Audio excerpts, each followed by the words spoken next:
cool. Let's do it. We are here with one of my good friends and longtime acquaintances, Aaron Rosenstock. Aaron. Hey, Ron. Hey, Ron. Eric. E-Rock. E-Money. E-Dizzle. E-Money on the streets. Yeah.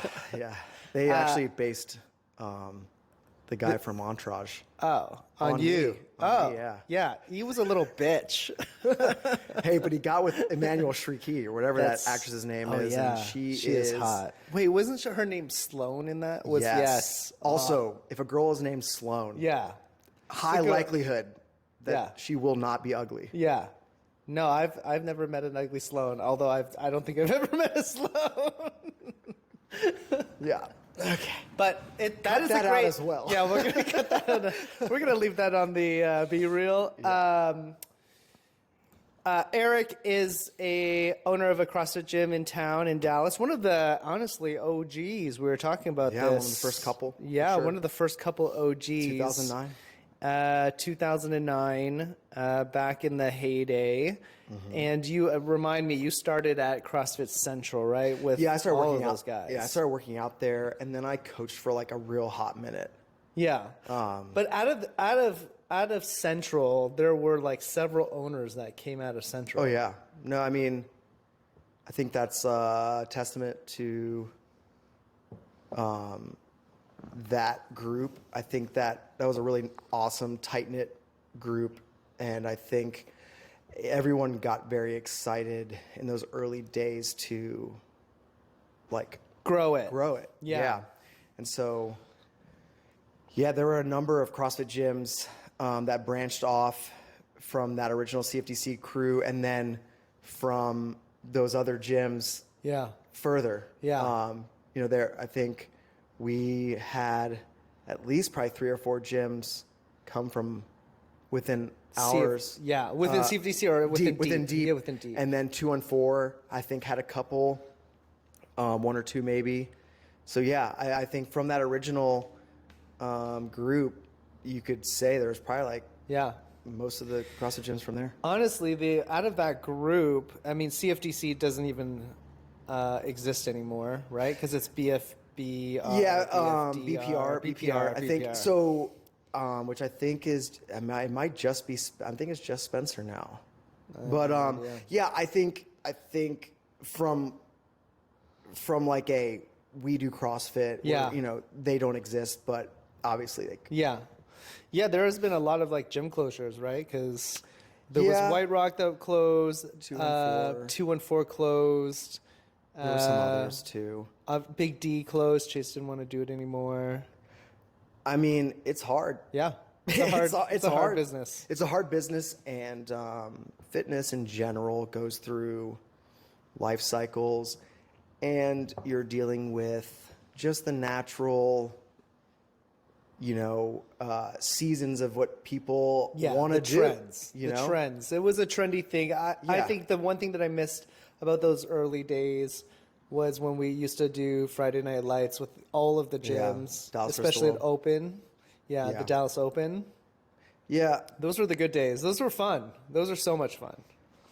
It's, I don't know if anything will ever capture those first, probably, I would say the first 4 years of, Deep being open. Or I guess actually, let's say the first 5 years. From 2008, when I started, early, it was, I don't know, when they opened, I think it was March or May. It was somewhere in there when I started.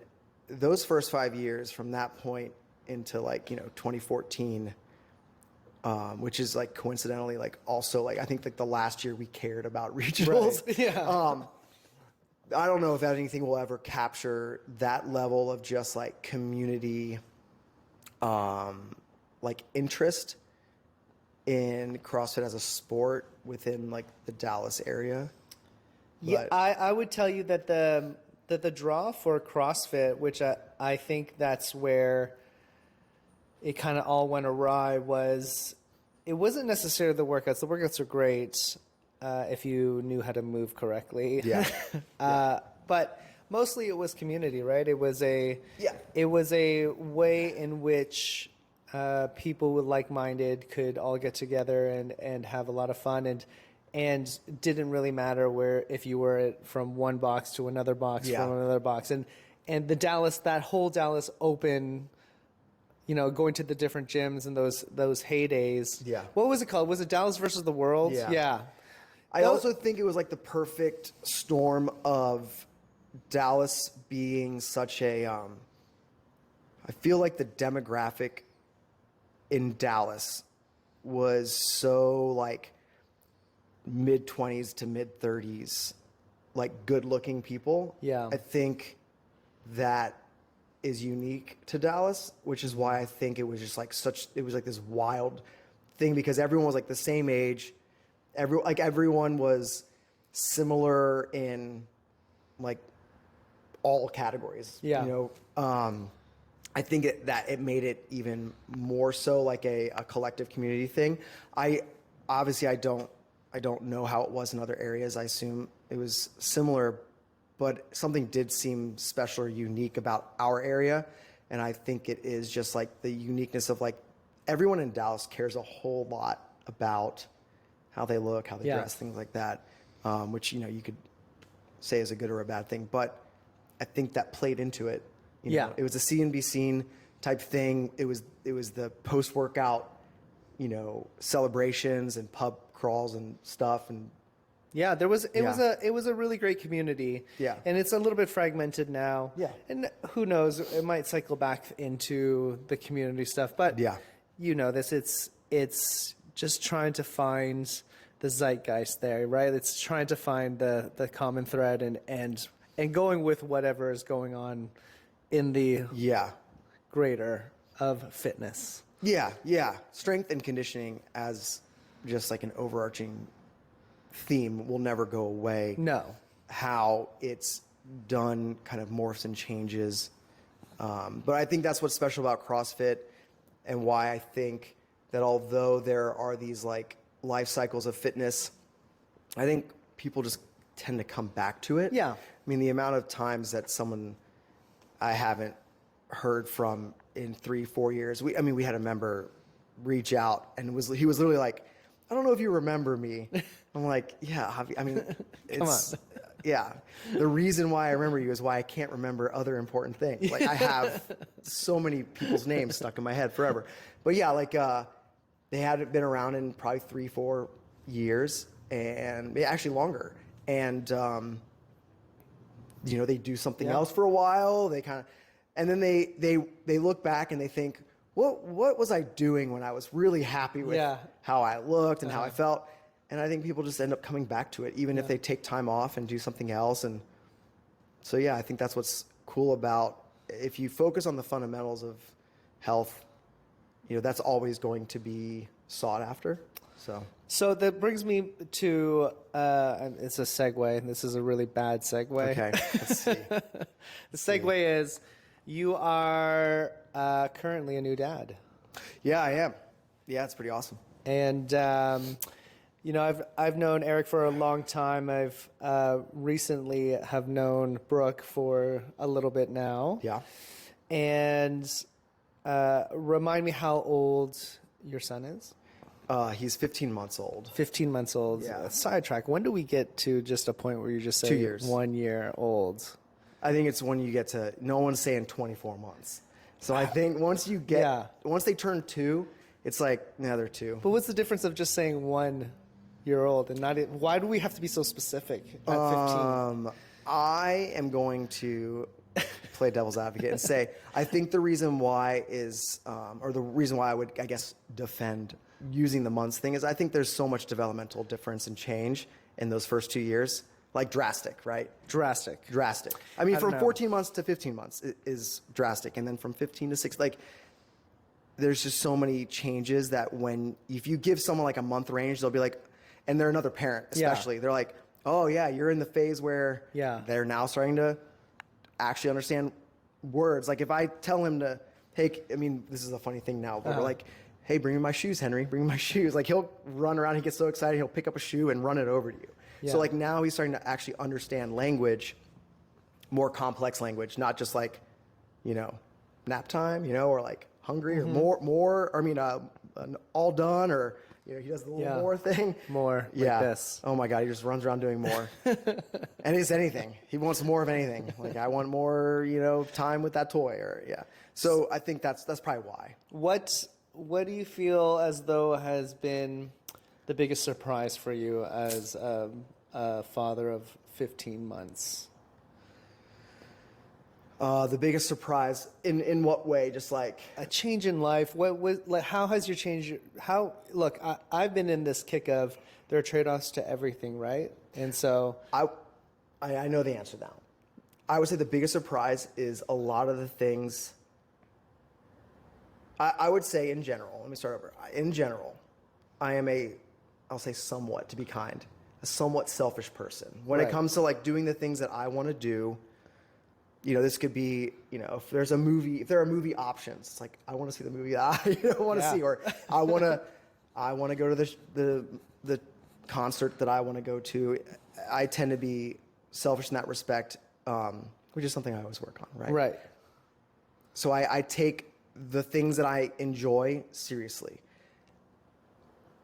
I don't care about any of that. Like, Henry is like, Your number one focus. yeah. Like, I'm surprised by how many things that before I would try very hard to shoehorn in, like that so I could find a way to do it. Right. If it was important to me. Now it's like, I don't really care about, like, I would rather that time be more with him. Yeah. So I'm sure that will, you know, change over time. But right now, like, I am just like solely focused on like as much time as possible. It's so fun. Yeah. He's so engaging. I get so much like, what's the word I'm looking for?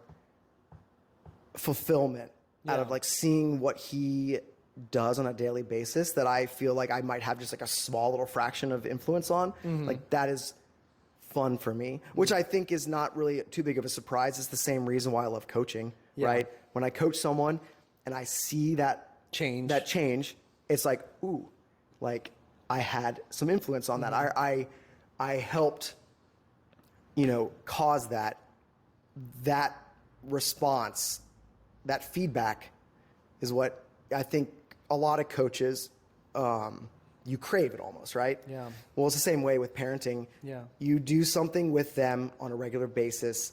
They then display that in a way that you're like, oh my God, like I can see how that created this response. You get that same feedback. So I love it. So 15 months, what have you seen kind of developmentally, physically? What are some of the things that you're thinking about, like working on? Because I know that you're probably thinking about some of that stuff. Yes. Yeah. I'm already working on his Olympic career. Right now, we just try to facilitate as much freedom for him as possible. Right.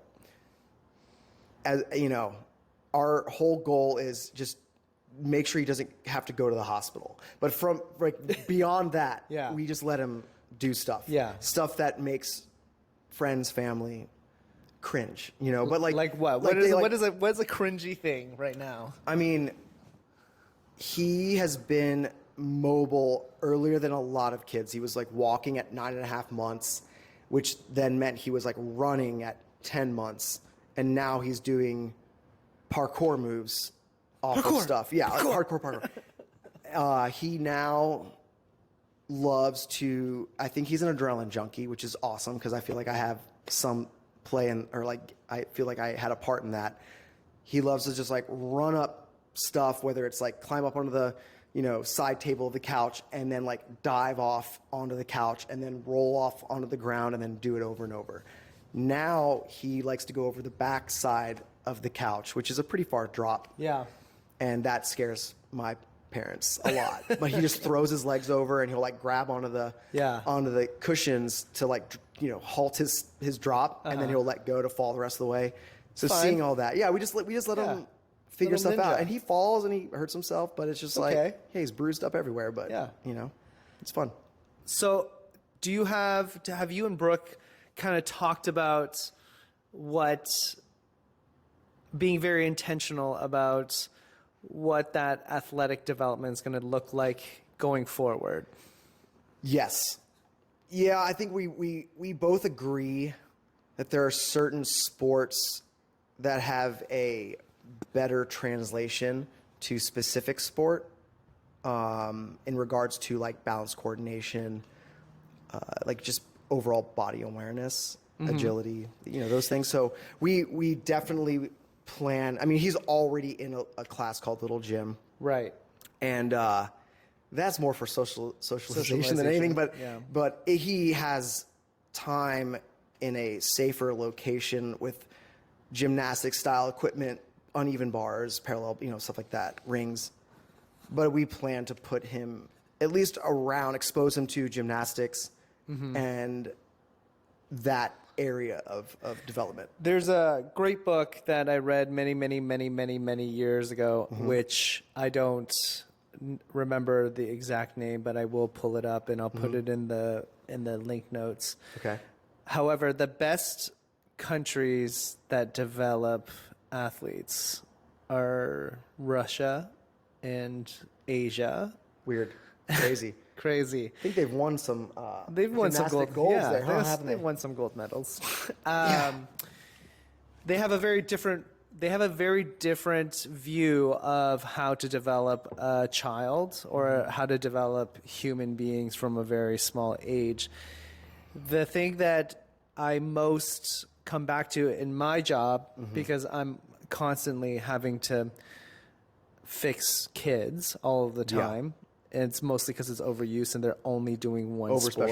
Over-specialization, which is, that's the exact word.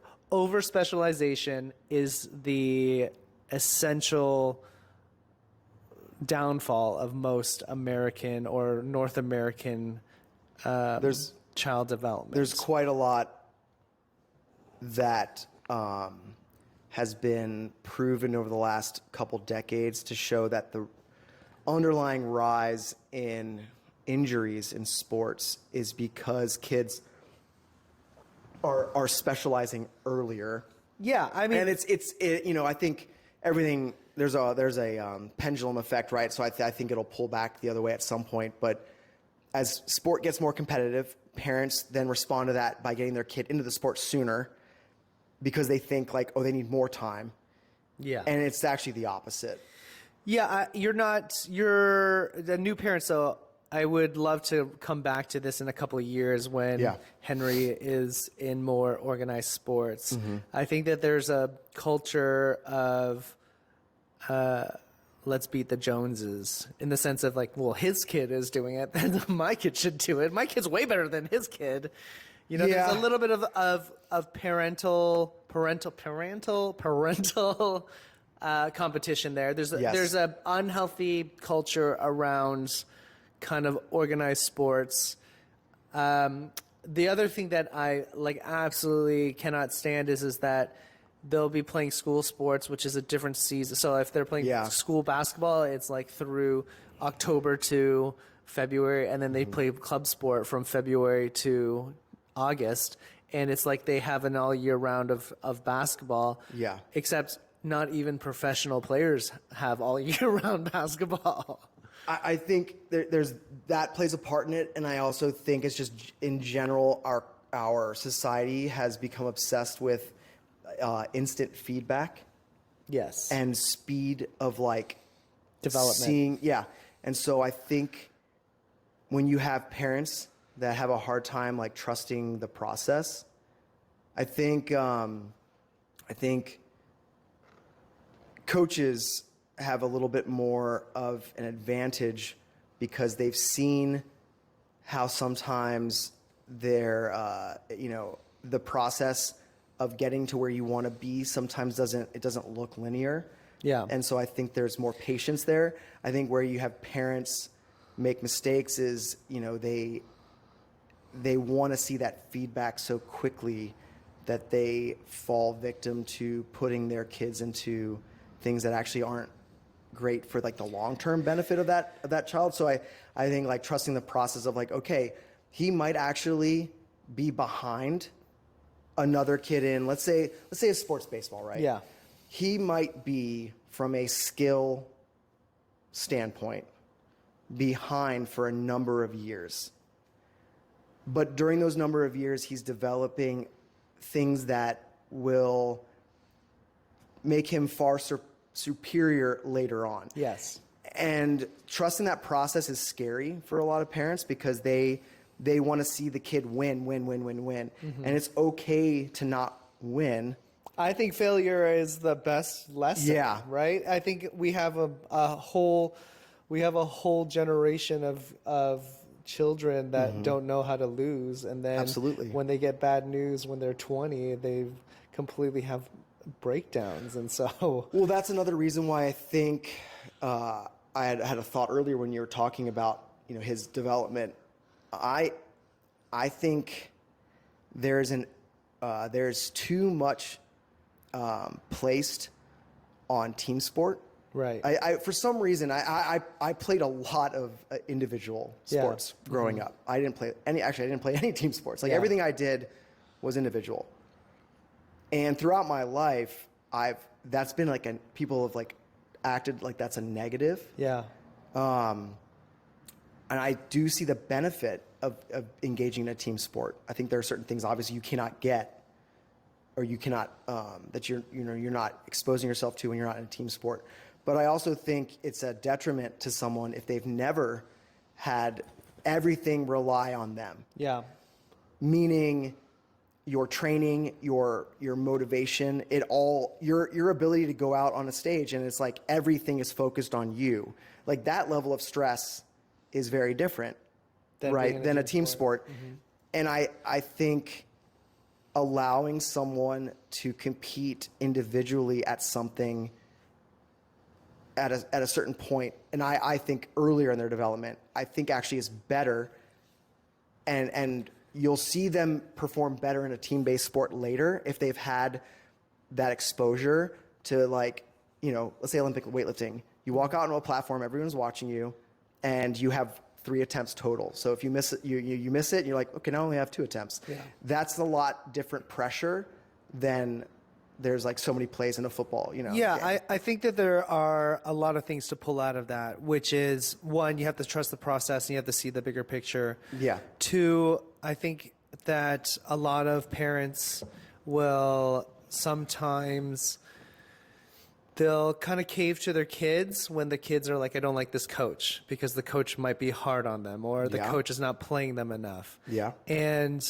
I don't think that there's enough emphasis of 1, the coach knows, most coaches have the best intention of all the players and all the teams. They're not individually. Yeah. I've never met a coach who was like, I hate that one kid.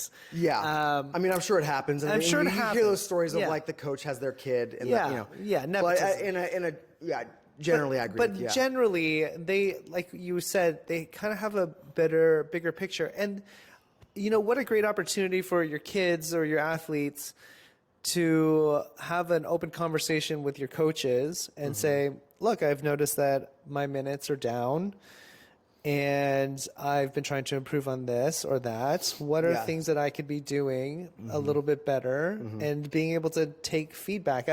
Not once have, I've been doing this for 15 years. I hear it all, and I hear the whole, well, the coach is this or the coach is that and blah, blah, blah. And I'm like, okay, well, let's cooler heads prevail. Yeah. Have you had a conversation with the coach of how can I improve? Yeah. What are the things that I am doing that are being a detriment to either the team or to my own skill level, or even asking them where am I in the progression of the development of where you want me to see, where do you want to see me, and then where am I in that progression? And that also, there's that, and then there's also parents that are too quick to make excuses for what they perceive as the benefit of their kid, right? Yeah. It's like, oh, it's not your fault. It's this, and this. I think parents sometimes are afraid of, mentally damaging their kids. Yeah. But I think you're actually creating a less resilient human being if you avoid that. And so I think, like you said, having that conversation with the coach, but it's also a parent being, hey, have you ever noticed that that person does this in the game? Yeah. At this point, I remember last time, instead of doing this, it's pointing those things out in a constructive way. It's not being like, well, you suck. So that's why they with empathy. That's what it is. Right, it's like being with empathy and tact. And Yes. of course, I'm a geek, right? So I will like right now, golf is a huge thing. I will sit there and watch 3 hours of golf swings of like seeing exactly from every movement from head all the way down to toe. We're the same type of person. That's how, when I got in Olympic weightlifting, I did the same thing. Like I probably racked up, thousands of hours on YouTube watching my favorite lifters and what they were doing and breaking it down frame by frame, because that's how I learn. Everyone's different. I'm a visual learner, so like I need to see it over and over and over. And I video every swing that I swing, and I compare it to those other swings, and I'm like, okay, now I know what I have to actually change, right? And so it's getting that feedback. But one of the biggest things in the book, and it does specifically talk about, you need to put your kids in X, Y, and Z during these years, because this is where balance and development, and then these types of years when they're kinesthetic awareness, and these types of years for like strength and conditioning. Yeah. But overall, the biggest takeaway from the book is allow them to excel at a lot of different sports, because 100%. Those sports cross-pollinate. So I worked in soccer for a very long time, and I was a huge proponent of letting the kids play lacrosse. Yeah. Because lacrosse has a great crossover. They're not using their feet necessarily to juggle, but they're using their hands. So they're the hand-eye coordination. It creates it's a different way of looking at the field, right? So awareness of who is around you, what is around you. And the other thing about lacrosse that I love is it's body contact. Soccer is not necessarily body contact. People get in straight up fights in lacrosse. If you've never watched lacrosse, you think hockey. It's hockey. It's but like hockey. The penalties in hockey, I think, are more severe. Like people in lacrosse getting like... Look, in Canada, we play lacrosse in the summers because it's good cross training to being able to, and it transfers over to hockey so 100%. Well. And some of the best hockey players are lacrosse. And honestly, most of the Canadian hockey players, you will know, they all played lacrosse at some point in time. Yeah. And so I don't necessarily understand why soccer doesn't necessarily adopt something like that, which is they're on their off season, they play lacrosse. And you'll see your kids will be a way smarter, intelligent athlete on the field. But it's dividing it up and sticking with it. I think we also quit way too quick. I think you make a commitment to a sport, you make a commitment to a coach. But that's everything. We are going to stay in that sport for the entire season. Right. High or hell water, we're staying with it. And I think that teaches grit. Grit. That teaches grit and resilience. And all this moving around from one coach to another, it's not helping your child. It's not helping anybody. Well, we joke about it in cross all the time. We call it, program hoppers. Yeah. I did this for 6 weeks. Oh, let's try Fraser's. Oh, let's try man. It's like you're working out. Yeah. Just work out. If you keep working out, you will get better. People, it's funny the amount of what people think matters and what really matters tend to be pretty out of whack with a lot of people. It's like I will see people work out 3 hours a day, but binge drink once or twice a week. I could take someone and I could have them work out 45 minutes a day and cut out alcohol. Yeah. And take that extra hour or more they have a day and use that for grocery shopping, proper meal prep. They will outperform the 3 hour a day person. They will. And so it's just funny seeing how, and not to take us off course, but again, it translates back over these parents that have their kids, they're driving around, they go here, and it's nonstop. Their life is so packed.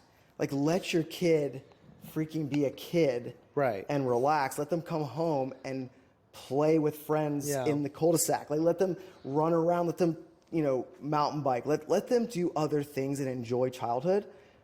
They don't need to be spending 3 hours a day, like an hour with this coach, and now I got to go here. Like, they don't, because the difference that you get out of that much time is so negligible. Yeah. It's like they might see 1% more growth than someone else, but at what cost? And so if you get them doing some other form of play that allows them to develop in a more healthy manner, like when they're 14, 15, 16, you're going to see it's just going to pay dividends.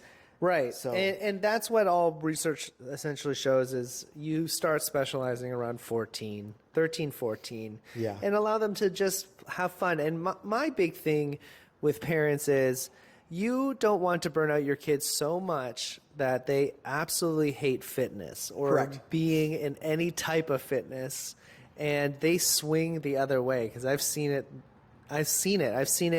where kids are constantly injured. You can see it, like they're mentally exhausted from it, and they just don't want to have anything to do with fitness. But that has, lifelong effects if you turn your kids off of fitness and being healthy. And it's so obvious when you look at where you notice those injuries the most. It's sports with the most repetitive patterns. Yeah. So you don't see it as much in football because there's so much forward, back, lateral movement. But in a sport like I'll use tennis as an example. There's a lot of repetitive injury in tennis because, your serve and your back, like it's the same pattern over and over and over. And if you overdo it, you will jack your elbows up. You're just going to jack. I think it doesn't really even matter. Honestly, you just, from my point of view, from what I've seen come into the clinic, it's just an overuse thing. It's just, look, I get it. There's the 10,000 hour thing. And to be a professional, I don't know why you want your kids to be a professional by 10 years old. Yeah. Or master something by 10 years old. However, look, I just think that calmer heads prevail, and you just want to, in the overall picture, you want your kids to be happy, and you want to give them the lifelong love of exercise and having good positive body image, and they don't have a negative like reinforced association with exercise and athletics. And that can happen as you burn them the F out, Well, yeah, we're talking about, the surface level that you see, right? Which is the physical repercussions. But when you use the term overtraining, it's not just, I've used this muscle a lot, right? Yeah. It's the hormonal reaction to training and stress, right? So imagine if you got in a car accident every single day, and then you had that like adrenaline pump and cortisol, because of that, right? Mm-hmm. It's obviously not to that level, but when you put your kid through the stress over and over and over and over and over, there's a hormonal impact on that kid. There is. And so, like when you say like a kid is burnt out or an aversion, you get all nerdy, but it's like, well, their pituitary gland is doing this, and they are secreting certain hormones and chronically changing, their response to those things, and it can take so much time to recover from that, which is why you see some athletes like disappear for 4 or 5 years and then come back and they're great, but it's just like it can take that long just to like recover. So switching gears, because we're both 40, we're both getting quite old now. I don't know what you're talking about. I'm 29. One of the stories that I remember of Eric is back in his CFDC days, he went on a diet where he was just drinking like fucking all fat, like it was all milk. Go mad. Yeah. Gallon of milk a day. Yeah. Yeah. And out of all the coaches, he was the only one that got completely ripped. It's a funny story. Everybody else is like, what am I doing wrong? And Eric's just like, I've been drinking like 3 gallons of milk. You know, I'm gonna say it's because like I'm a fidgeter. I was probably burning an extra 500 calories a day, like tapping my heel at work. I think that just goes to show that our genetics have a lot to play of how our bodies are made up of, and what we're absorbing, and what is bioavailability. When they do those studies, it's like a huge survey of a lot of people, and everybody's gut is a little bit different, but. Mm-hmm. What I want to push into is I have certainly been looking at health and working out and fitness in a completely different way now that I've turned 40 versus when I was 30 versus when I was 20 versus when I was 15 when I started working out. What are some of the things that you have what are some of the things that you've changed now that you're on the other side? The biggest thing is just like the amount of time per session has gone down. Okay. And your workout sessions.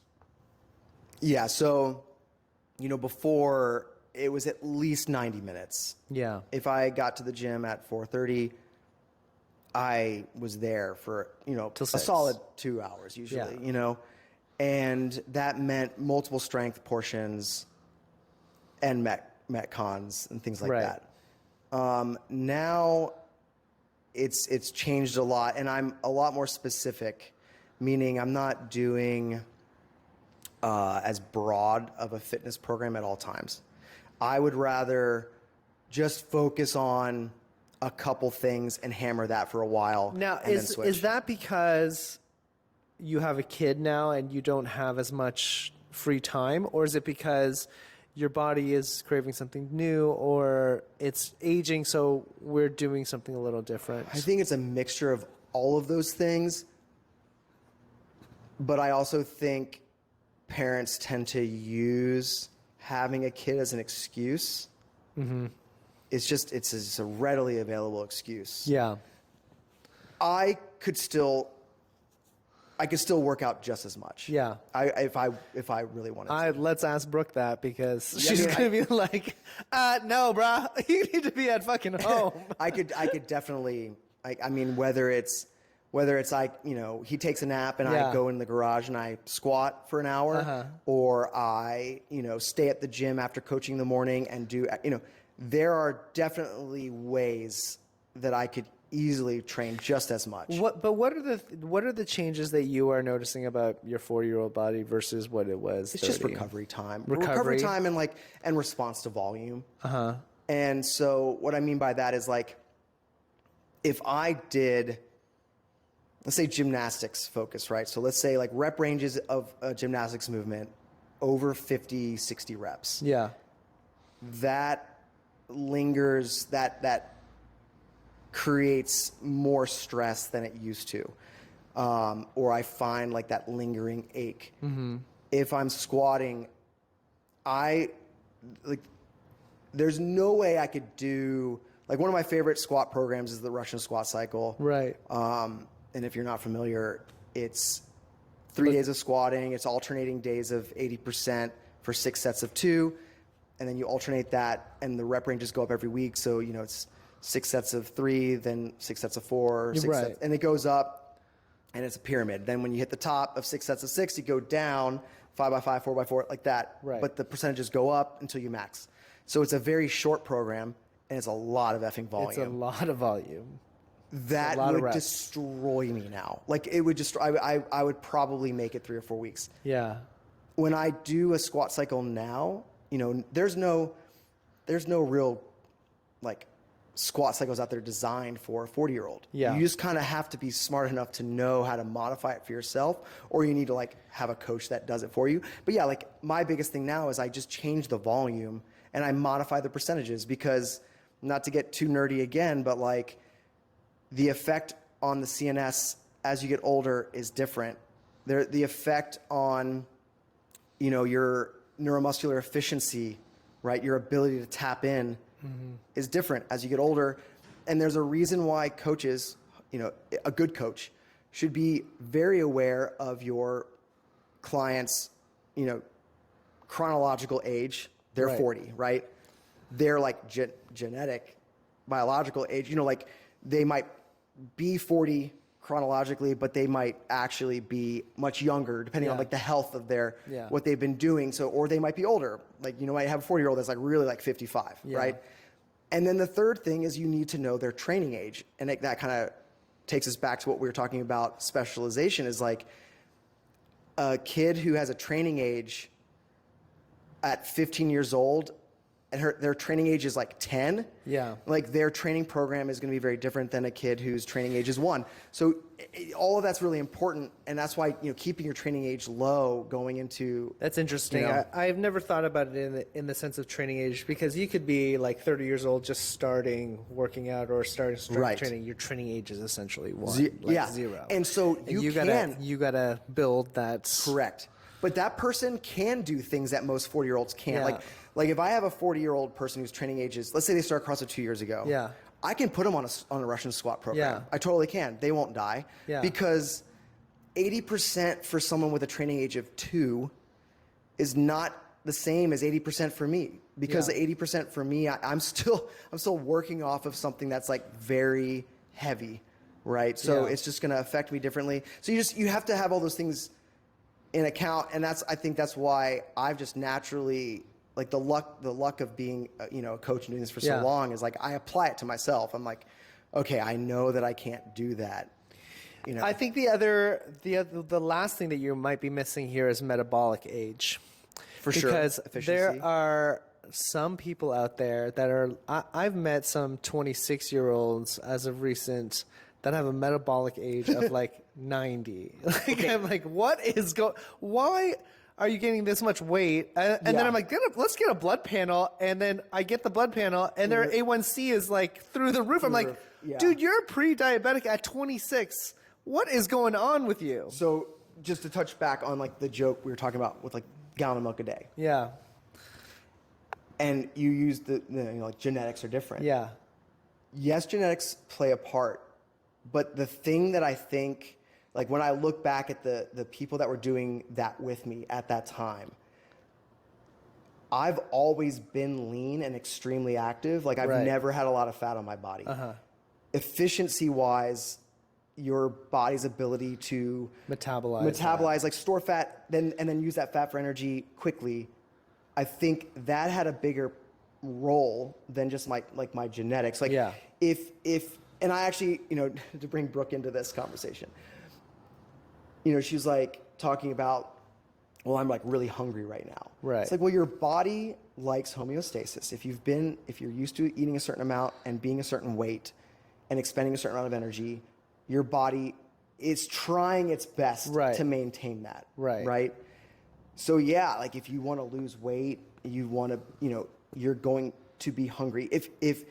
If you aren't feeling hungry and you're trying to lose weight, then you're not doing something Yeah, right. you're Like not you, doing something you right. should feel a little bit hungry. Yeah. And that's why you have to be at that new set point for long enough that your body says, like leptin level, like all these things, Yeah. it wants to stay there again, right? I've often said that with my pro athletes and my athletes that have gone through their college careers, that there should be an offboarding from being an athlete, because your set point is essentially a race car, and now you're going from a race car to a Toyota Corolla life, you know? And Oh my God. And the They're now- things, yeah. they're so different. The things that you are training, the way that you are eating, the way that you are moving, all of those things are not applicable to normal civilian life. And when you go back to normal civilian life, and that's why you see, you know, athletes or pro athletes or retired athletes, they blow up to like 10 times the size. Well, is also, because a lot of these franchises, they have dietitians, they have, you know, chefs.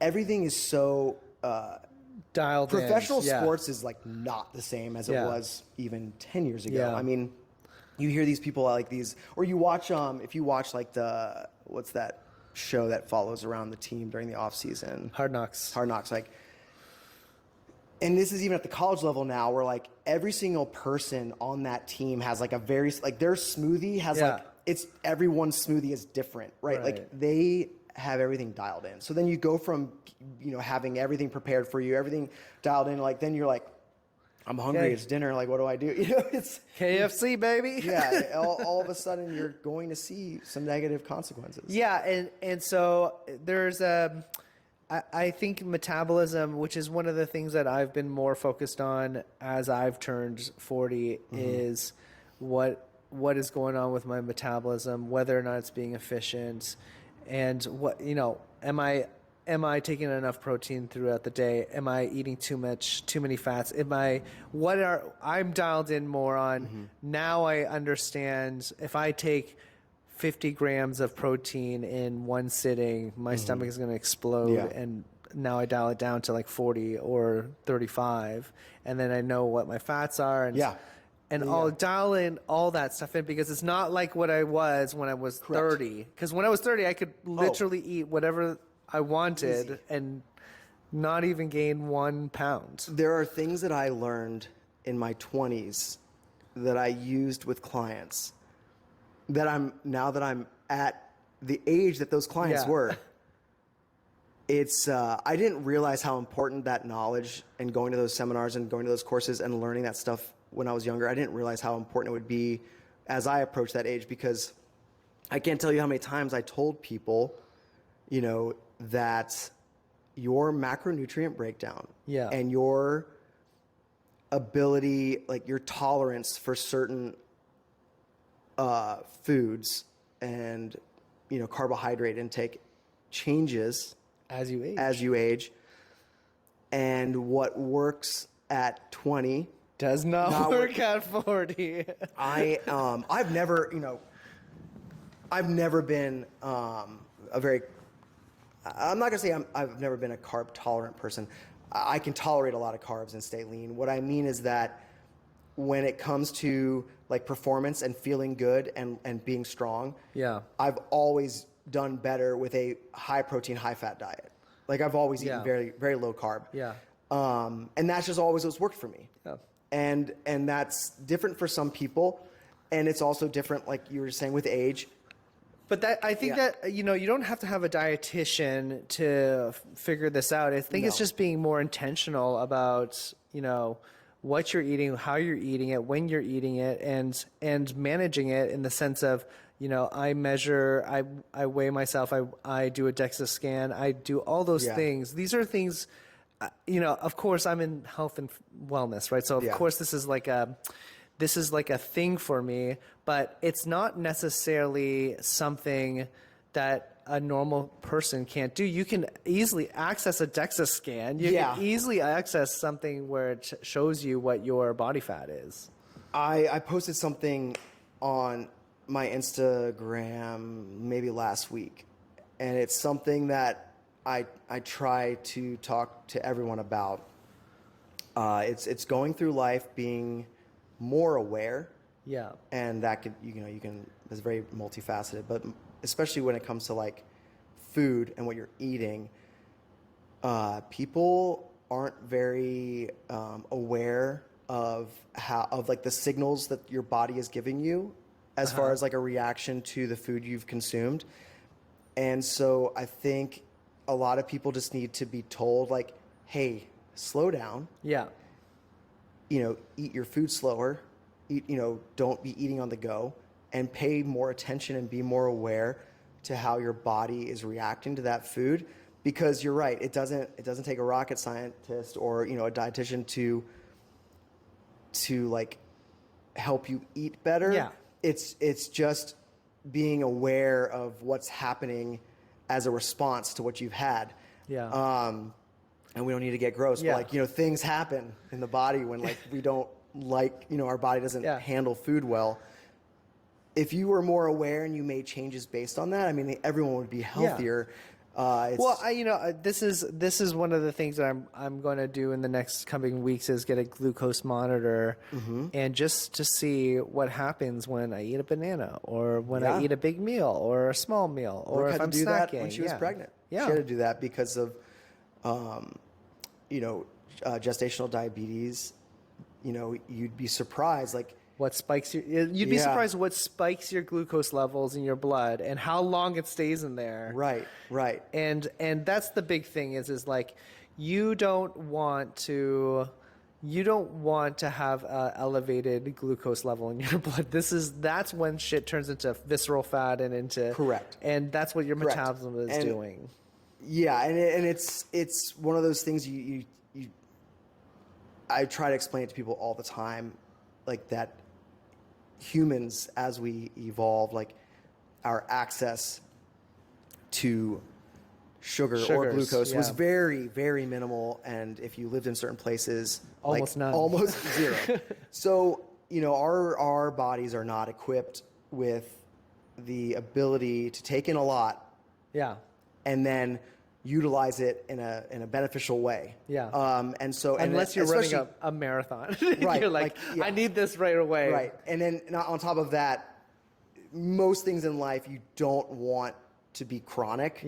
Like acute things like, are fine. Like your body can recover from that. But when you do something every meal of every day for 20 years, that's how you get type 2 diabetes. Like that's how it happens, right? It's just over and over and over and over and over.